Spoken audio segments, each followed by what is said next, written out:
bid team, the Trans-Tasman team that has been able to secure the 2023 Women's World Cup. I think it's wonderful. If we could do backflips like Sam Kerr, we would, but I'm not going to try that out here in this courtyard. That's, I think, one of the other rules of the courtyards, no backflips. You'll use that one day again, I'm sure, Riley.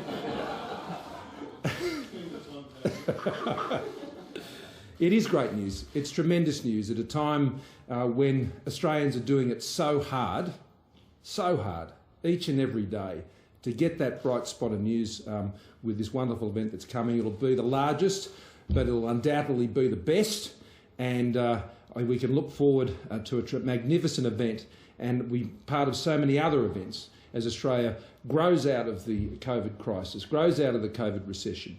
And this will be an important milestone ahead for us to look forward to and build towards that point. So congratulations to all those who are involved, and we thank all of those who supported Australia's bid. I've been in contact with Prime Minister Ardern this morning as well to congratulate the Kiwis, and it'll be great doing this together and when the world comes down under. So on that, we might move to a more formal mode, Brendan. On obviously more serious note, there are 1 million new cases being reported of COVID-19 around the world every week. We are seeing the virus take hold in places like South America now at a level difficult to imagine, and we are anticipating even similar types of scenarios in Africa and other parts of the world as the virus makes its way. The challenge being faced globally only gets more complicated, more complex, more difficult.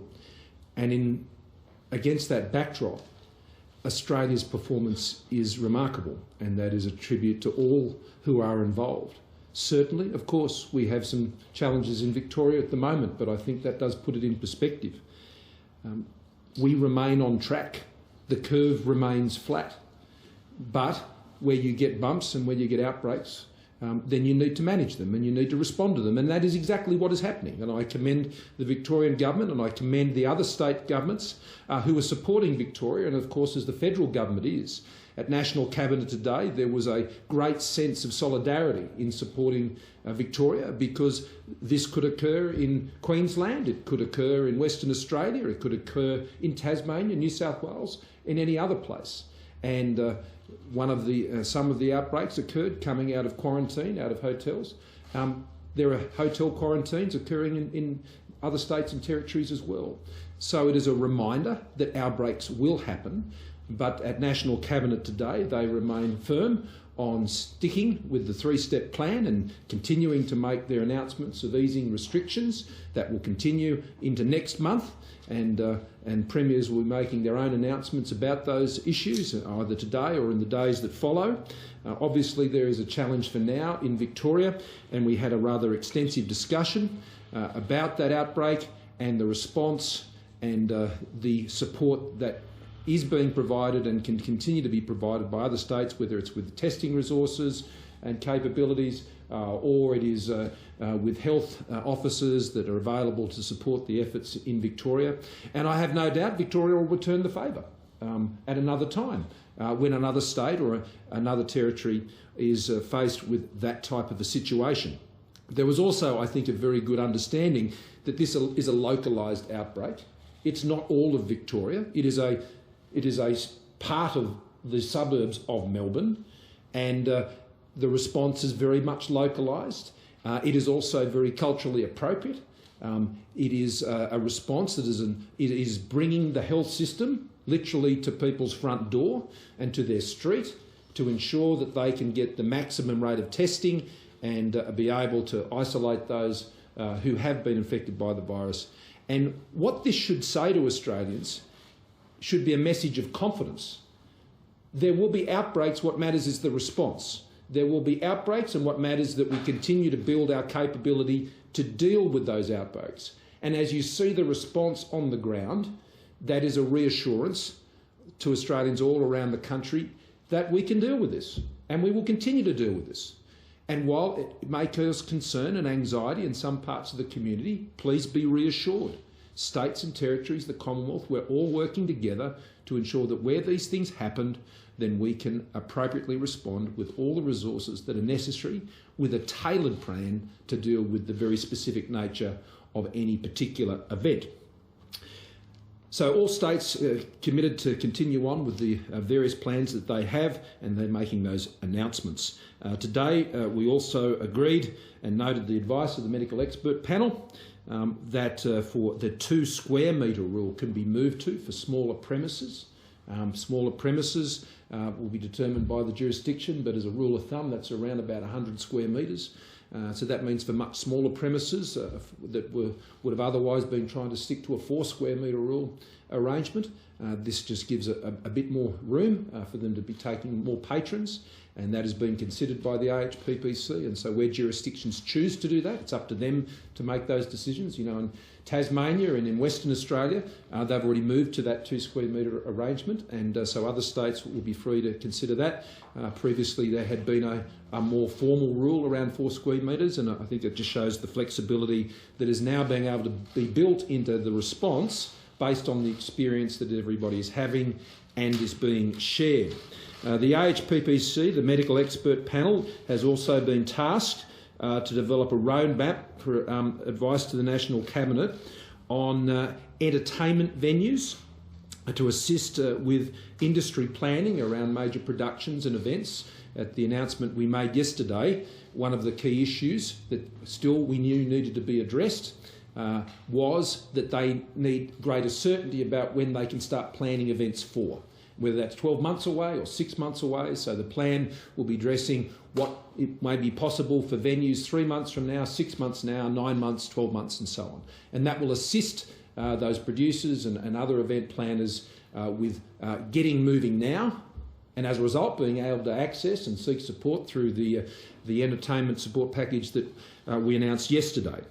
For example, South Australia is moving to 50% attendances in theatres, and the Premier of South Australia, Stephen Marshall, was pleased to report he'd been at the theatre the night before, and that was wonderful to see those venues opening up again. The National Cabinet also adopted the recommendations of the medical expert panel on a public health workforce strategy. This is about continuing to invest and support the development of a public health workforce on testing and tracing and localised outbreak responses. And so we need to remain ever vigilant and keep building up that expertise. And states and territories spoke about how that resource will be able to move around the country. There'll be much of it which is resident within a particular jurisdiction, but as we're seeing now in Victoria, officers and other officials will be able to move into other jurisdictions where there is a need, and there was an absolute commitment from everyone to be able to move those personnel where they needed to be to respond to any particular demand. National Cabinet also confirmed the advice that had the 14-day quarantine period kept at 14 days. But Brendan will talk about some of the testing arrangements that will be a little different going through that. There was also a statement which was adopted on the safe return to entertainment venues, which went into quite granular detail, which I won't make tedious by going through here.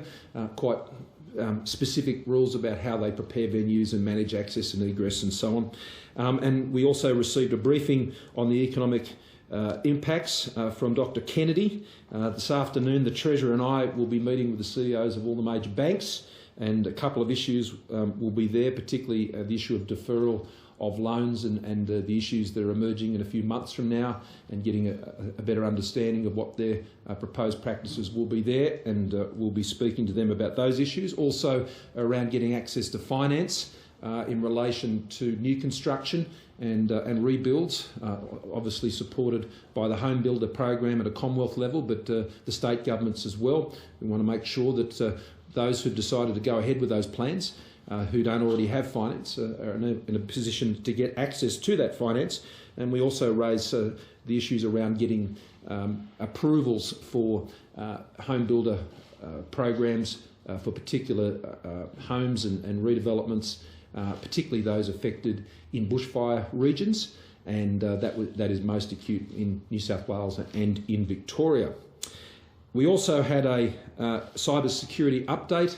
You'll be remember the statement I made a week ago, and it was a good opportunity a week on after there'd been a lot of technical briefings at officials levels with all Premier and Chief Ministers together for Rachel Noble from ASD to brief all Premiers and Chief Ministers on those issues. Outside of that, this is the Chief Medical Officer's last briefing as the Chief Medical Officer. He's been in the living rooms of Australians now for many months, and I know, Brendan, you have been a person of great assurance to Australians with your calm way of explaining what are often very complex things. You've given Australians, I think, a great peace of mind. Brendan is taking up the role of Secretary of the Department of Health, which we delayed because of the seriousness of this issue and his keenness to continue on in that role until he was in a position to now hand it over to Dr. Kelly. And so I want to thank you very much, not just for the way you've reached out to Australians, Professor Murphy, but the outstanding leadership you've shown across the AHPPC, the medical expert panel, and the unfailing advice that you have provided to me and to my ministers and to my cabinet. And so we thank you very much. He told me a little story before. He bumped into a little boy, wasn't it? A little girl who said, "How did you get out of the television?" I'm sure some of you get that from time to time, but I think it's a sign of endearment. And so thank you very much, and I'll hand over to the CMO. Thanks, PM. So, as the PM has said, this virus is accelerating around the world.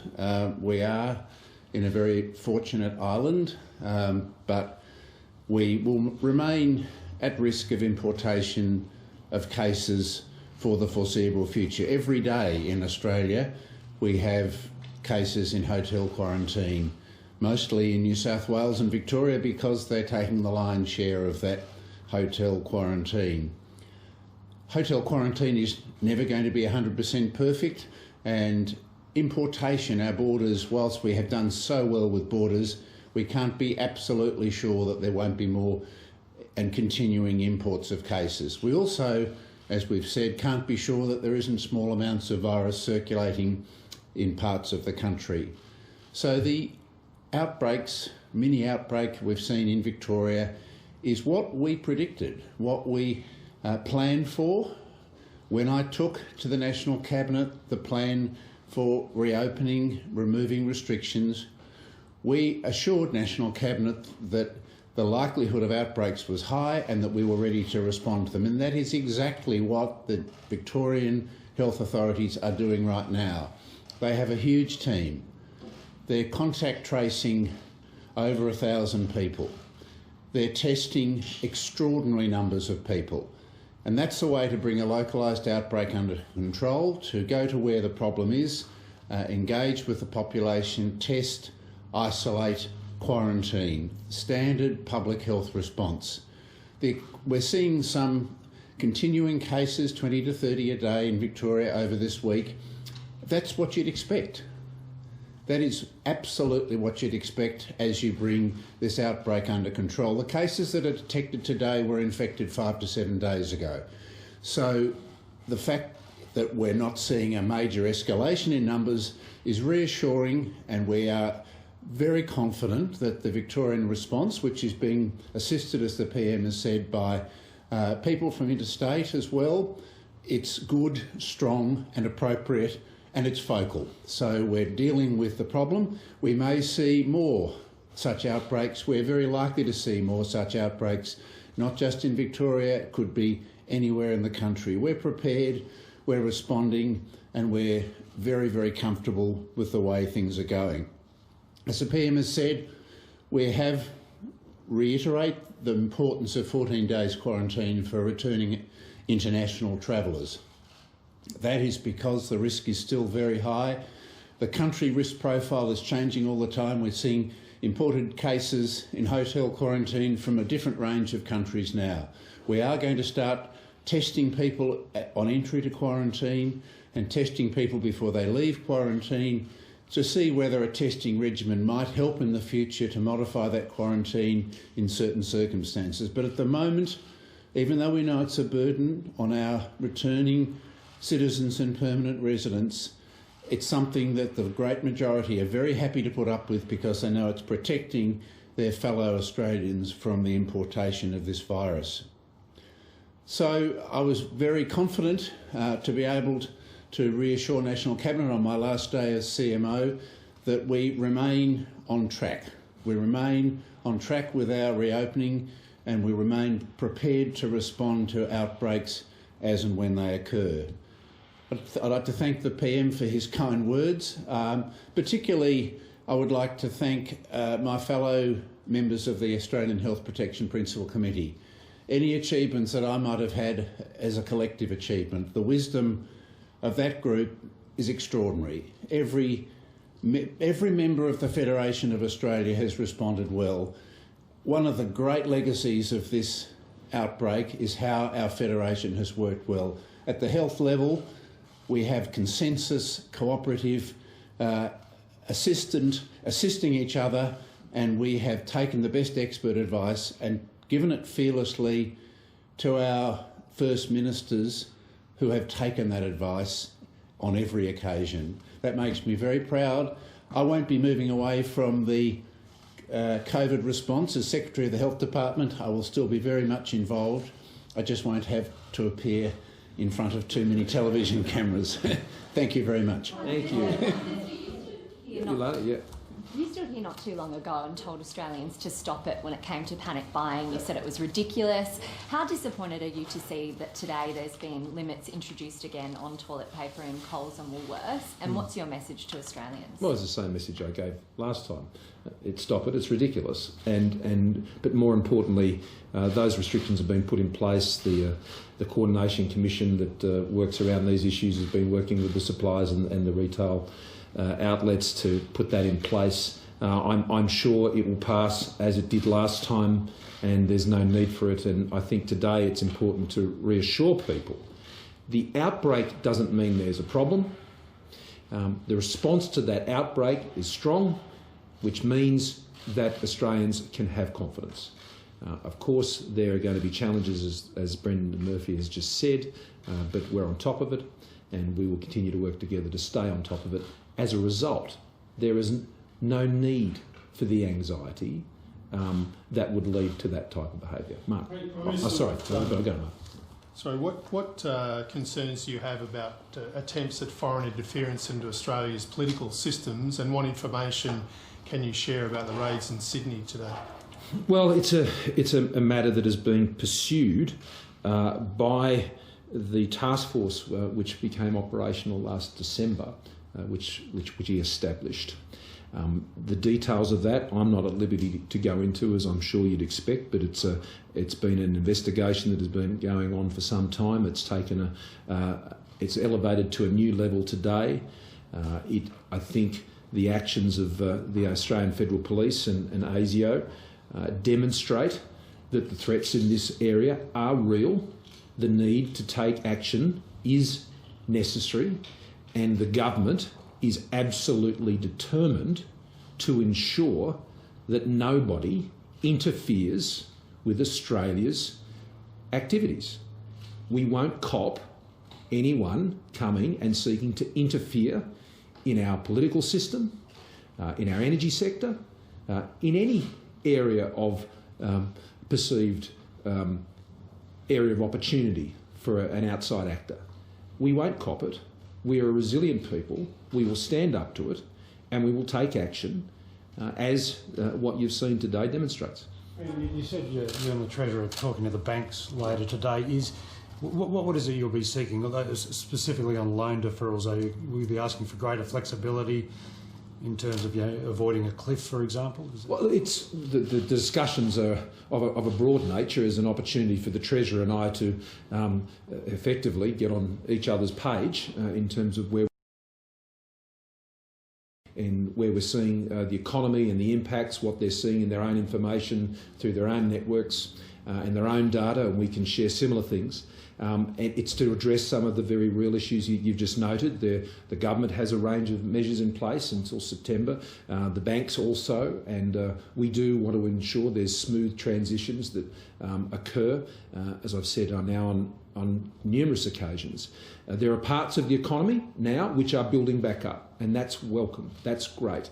And we need to ensure that what we're doing in providing supports is not getting in the way of that or preventing that. But equally, there are parts of our economy, and we had a very heartbreaking example of that yesterday with Qantas, and equally sitting down and working with the entertainment sector. And of course, there's the tourism sector, particularly in regional and remote parts of the country, that will experience these downturns for much longer, and obviously they will need ongoing support. And so we're looking to make sure that we're integrating all of that and ensuring there's as smooth a transition as possible and that we're all working to the same end. Just on the economy reopening, is it a reasonable approach for a state to reopen its borders in July but exclude residents from localised hotspots? Is that a reasonable approach you think could be taken? And you are still expecting that all states will reopen in July except WA? That is my expectation. The other point I'd make in response to your first question, yes, I do think that is a reasonable way to do that, and that's exactly what the Northern Territory government is doing. The Northern Territory government is opening up, and I commend the Chief Minister, Michael Gunner, for that approach. If you have to fill out a statutory declaration going into the Northern Territory about where you've come from, and if you've come from a hotspot, well, you'll have to go into quarantine. And that's entirely reasonable, because what that does is reinforces that this is about where the hotspot is, and these are localised outbreaks. If you live in Wangaratta, as I said yesterday, or Wagga, you're just as affected by what's happening in the hotspots of Melbourne. And so to have those sort of broad brush type restrictions really, I don't think, makes an enormous amount of sense. And so this is part, I think, of a more tailored, more localised response to outbreaks. Of course, people shouldn't be going out of those areas, and nor should people be going into those areas. That's how you manage an outbreak. And that's exactly what the Victorian government is doing. That's how the New South Wales government has also responded in terms of the hot zones, and I welcome the approach followed by the Northern Territory. Prime Minister, international students to start returning to our campuses? Sorry? When do you expect international students to start returning to university campuses across Australia? Well, we're still working on those issues with a number of states and territories, and we've got some good plans there, but that won't happen until Australian students are back at universities. That won't happen unless Australians can move from one part of the country to where that's happening. That same corridor. Sorry to interrupt you. Well, they're the prerequisites. Australians have to be back at those universities first. The borders of the states in which those campuses are need to be open first. And so there are a range of prerequisites that the states are well aware of, and they'll be applied. Minister, can I just ask about the hotel quarantine arrangements for international arrivals? Professor Murphy's mentioned that everyone will be tested now for COVID. We heard this morning that 30% of the people in quarantine in Melbourne are refusing tests. Will Home Affairs be requiring travellers to sign a consent form before they return to Australia, or do the states need to upgrade their emergency powers to be able to compel people to be tested? And have we seen the same sorts of figures in New South Wales as well?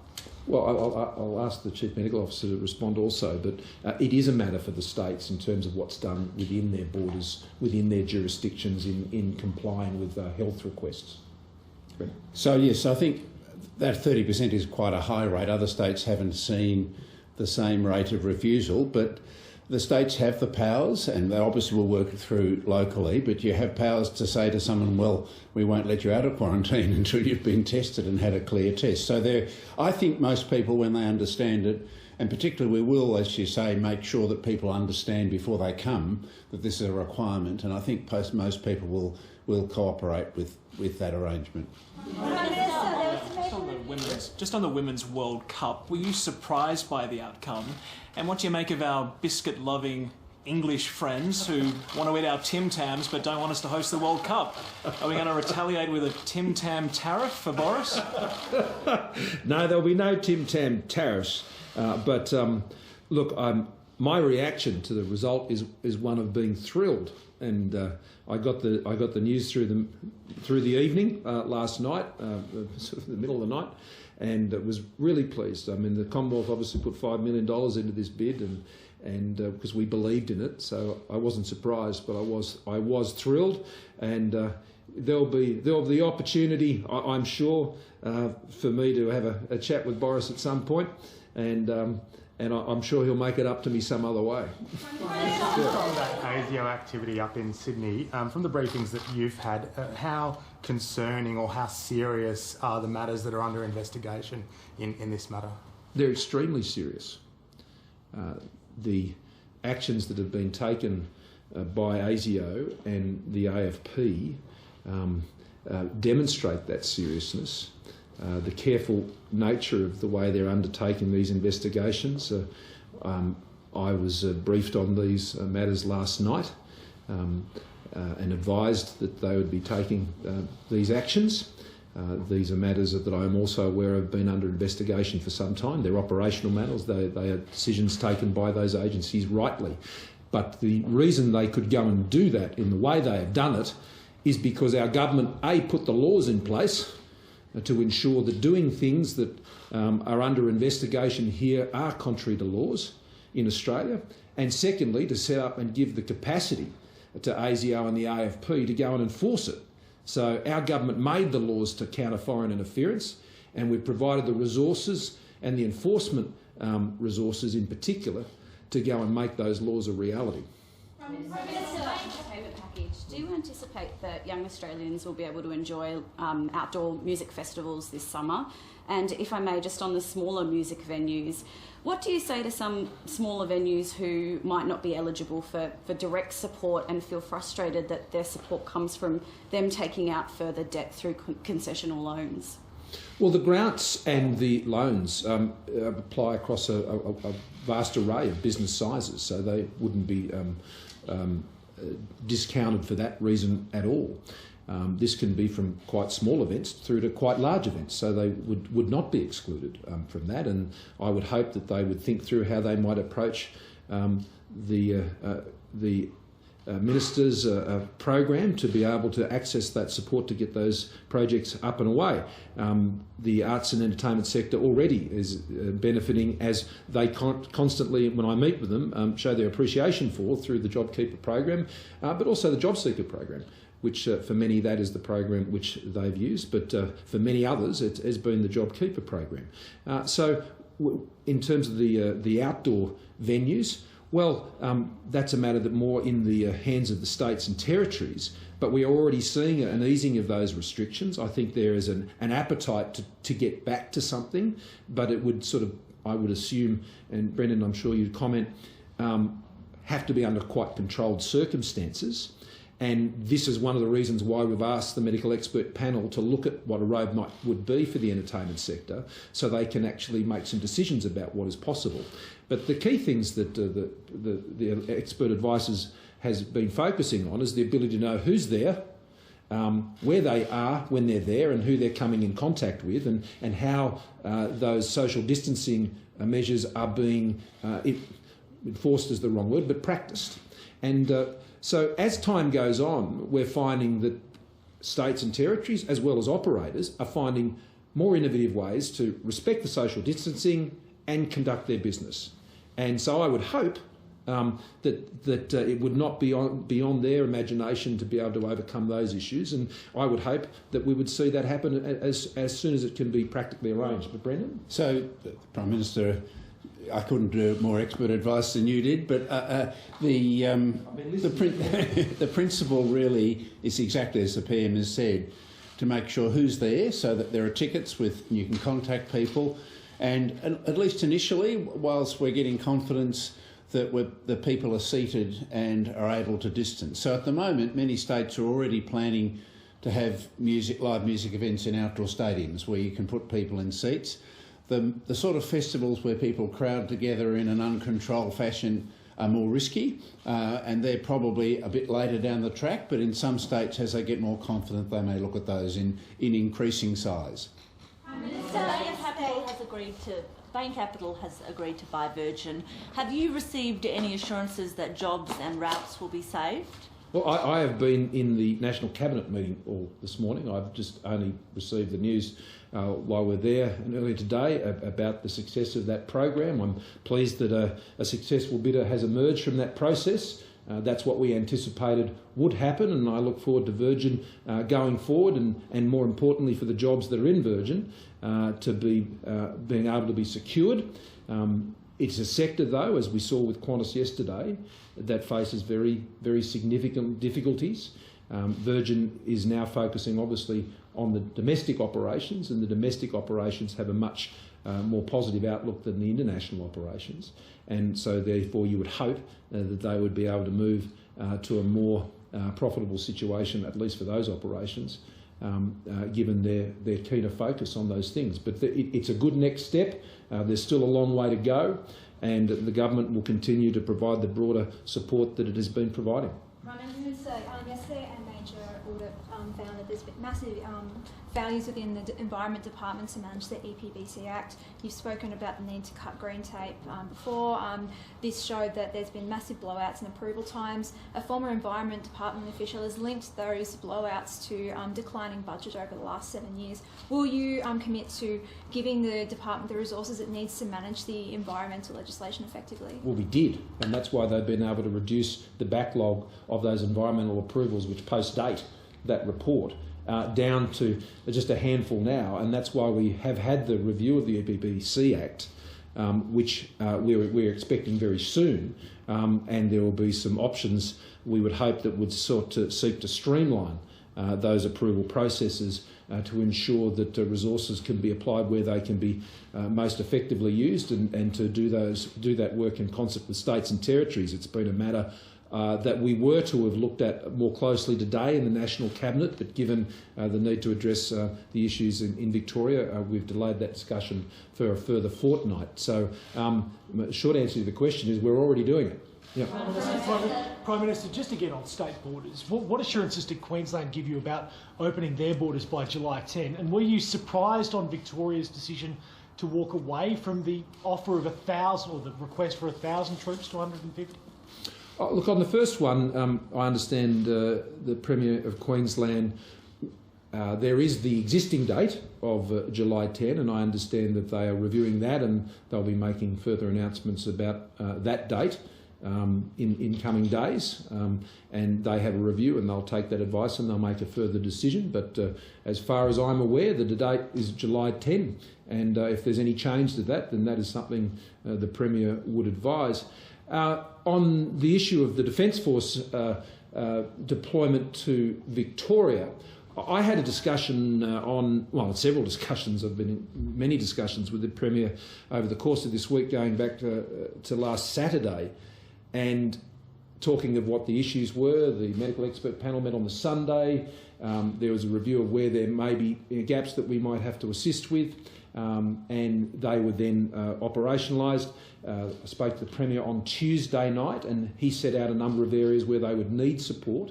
That actually didn't include the issues around that large number of thousand for the quarantine. That was a further request that came the following day, as I understand from officials, and that was a request that was subsequently withdrawn, I assume, as a result of further discussions by officials in Victoria.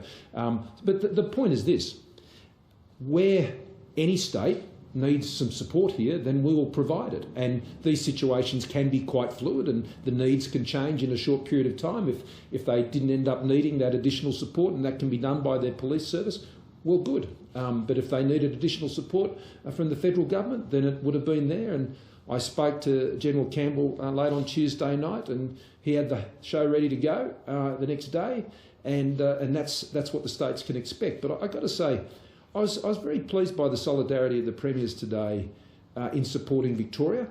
As I said, it could be them on another occasion, and I think it showed, as Brendan Murphy was saying, the way the federation is working. Sure, they have their odd words about each other from time to time, about which states they should visit and which borders they want to shut to each other from time to time. I'm for all the borders to go and for the jobs to open. But what is important is that they are all supporting each other with their resources and with their learnings. Sam. Providing certainty with businesses going forward. The turnover test currently operates that you qualify once and that's it, but you have to put in data monthly. Obviously that could be switched over to a monthly qualifying period. Now that's something the Treasury Review has looked at.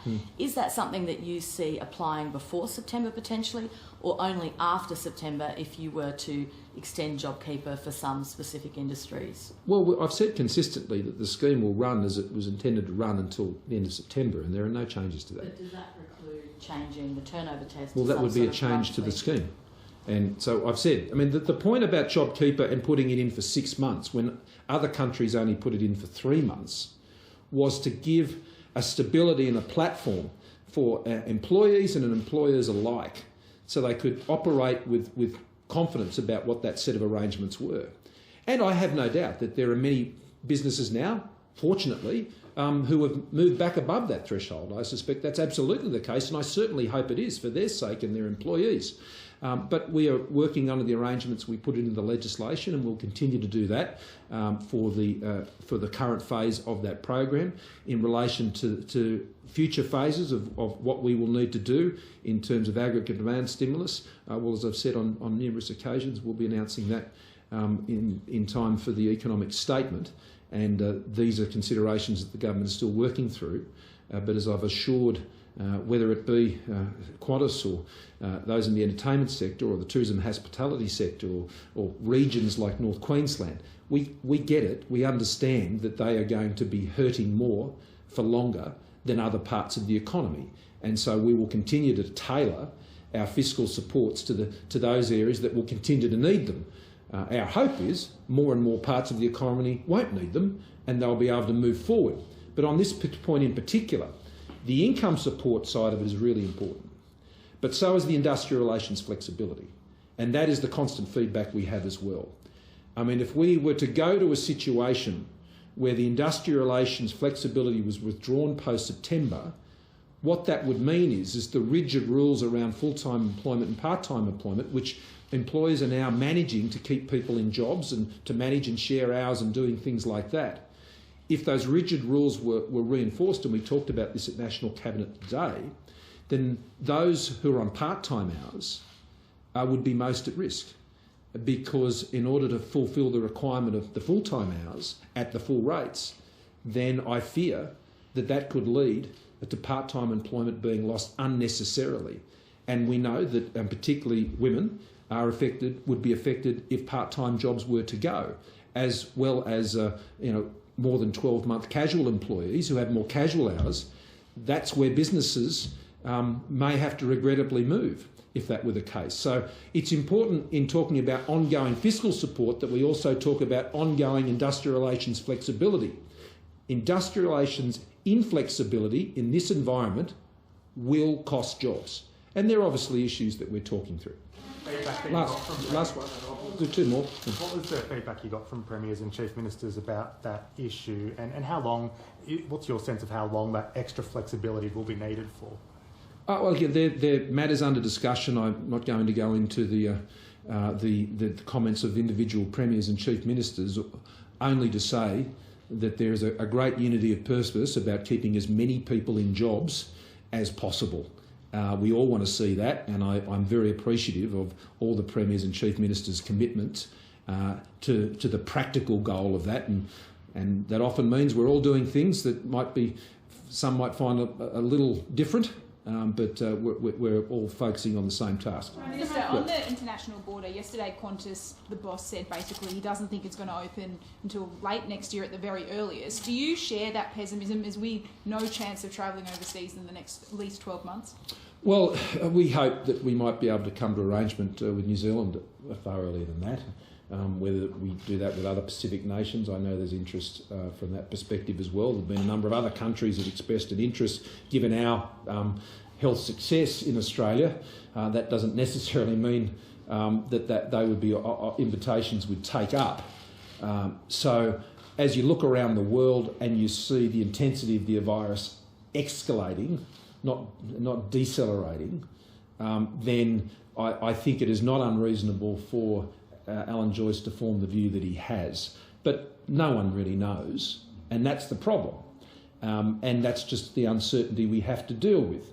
And as we make so many decisions, you can't always do it on full information, and you have to make judgments based on the best possible advice and where you think things are going, and whether it's our health advisors or our economic advisors, Treasury or others, that's what we're seeking to do. And that's why it is good to know what the next step will be 3 months from now or 6 months, but the earlier you try and make those decisions, the greater uncertainty there is about the environment you're making decisions about. And so we will continue to just scrutinise those things very diligently. This has been an incredibly busy week with meetings of the Expenditure Review Committee and Cabinet, and there have been numerous meetings, and the Treasurer and I, we spent a lot of time together at the best of times, but at the moment we're as inseparable as any two people could be. And there is a lot more work to do. Okay, thank you. Yes, sorry, John, and then we'll have to go. IR flexibility beyond September. Is that sort of a separate thing you're talking about, but related to the Christian Porter 5 group process? Yes, it's a separate thing. And would it require legislation, or could employers and employees get together and do it themselves, or would it require legislation? Well, it worked far more effectively when it was done by legislation earlier this year. But we are talking about another phase. That's the point I've been trying to make now for some time. We've had this phase of 6 months. There'll be another phase beyond that. And there'll be a separate set of challenges that we have to deal with there. And we also have to be mindful of the resources that are available to do this task. Today, the financial statements for May have been released today, and you'll see there's a lot of red ink on those statements. And you'll see there the significant change in the fiscal position that has occurred as a result of the last few months. Now, we don't step back from the decisions we've taken. They've been absolutely necessary to ensure that Australia has not only had one of the best health responses to the COVID crisis, and that continues, but also one of the best economic responses. Last night I had a call with Chancellor Merkel, and we were talking about these issues, and Australia's success in this area is well appreciated and understood, but it was another good opportunity to swap notes. Thanks very much.